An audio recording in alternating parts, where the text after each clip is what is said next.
నమస్తే అండి. నా పేరు doctor DVR Reddy, senior home consultant and Sneha homeopathy. ఈరోజు క్వశ్చన్ ఏమంటే, మగవారిలో వీర్య కణాలు పెరగాలంటే ఎటువంటి ఆహారం తీసుకోవాలా? ఇది మనం చాలాసార్లు చెప్పుకున్నాము ప్రతి వీడియోలో. స్నేహ హోమియోపతిలో చూస్తే మీకు ఇవన్నీ కూడా తెలుస్తుంటాయి. ఇప్పుడు మనం అదే మళ్ళీ ఒకసారి చెప్తున్నాం. మగవారిలో వీర్య కణాలు పెరగాలంటే ముందు ఏమైనా డిసీజెస్ ఏమైనా ఉన్నాయంటే వ్యారికోసిల్ కానీ, తర్వాత ఎక్కువ సిట్టింగ్ జాబ్ ఉండే వాళ్ళు, డైట్ ప్రాపర్గా తీసుకునే వాళ్ళు, తర్వాత డ్రెస్ కూడా విధానం అంటే ఈ జీన్స్ కానీ ఇలాంటివి వేయడం వల్ల కూడా వీర్య కణాల ఉత్పత్తి తగ్గుతుంది. వీటన్నిటిని పెరగాలంటే ఇది మెయింటెనెన్స్. ఫస్ట్ ఆల్రెడీ తయారవుతున్నా కూడా తగ్గుతుందంటే ఇవి కారణాలు. అసలు కొంతమంది తయారు కావడం తగ్గిపోతుంది. అలాంటి వాళ్ళకు డైట్, ఎక్సర్సైజ్, ఏమన్నా వ్యారికోసిల్ ఇలాంటివి ఉంటే దానికి అవసరం మందులు వాడుకోవడం చెప్పడం జరుగుతుంది.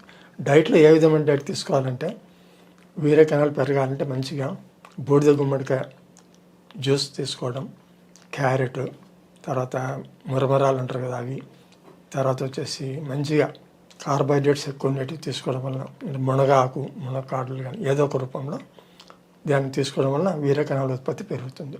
దీనికి తోడు డ్రై ఫ్రూట్స్ మనం స్పెషల్గా చెప్పుకోవాల్సింది. డ్రై ఫ్రూట్స్ చాలా ఇంపార్టెంట్ అనమాట.